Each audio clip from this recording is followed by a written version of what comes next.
Hello guys, মই নিবিৰ and welcome back to my another shots. আজি মই যাবলৈ ওলালো মাজুলী।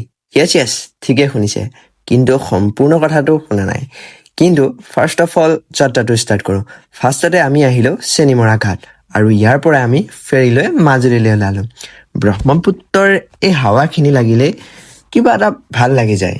পিছে মাজুলীৰ ধূলি বালিখিনিৰ বাহিৰে পৰিৱেশটো অতি সুন্দৰ। তাৰপিছত আমি ডাইৰেক্ট আহিলোঁ কমলাবাৰী ঘাট। মানে অথনি যে কথাটো সম্পূৰ্ণ নহ'ল বুলি কৈছিলোঁ, কাৰণ আমি মেইনলি আহিছোঁ যোৰহাট। কিয় আহিছোঁ সেইটো ক্লিয়াৰ কৰি দিম বাৰু। এইফালে নিমাতী ঘাট পোৱাৰ পিছত ডাইৰেক্ট আহিলোঁ পৰিয়ালৰ ঘৰ, কাৰণ আমাৰ লাগি আছিল বৰ আৰু আজি তাৰে সকাম আছিল। লখিমপুৰৰ পৰা যোৰহাট যিহেতু যথেষ্ট দূৰ হয়, সেইবাবে সকাম লৈ বুলিহে আহিলোঁ। The next day.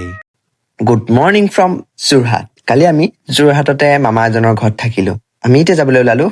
বাকী মই লগ পাইছোঁ আপোনালোকক আন এটা নতুন চৰ্চ লৈ, আৰু আজিলৈ বাই বাই আৰু দিয়ক।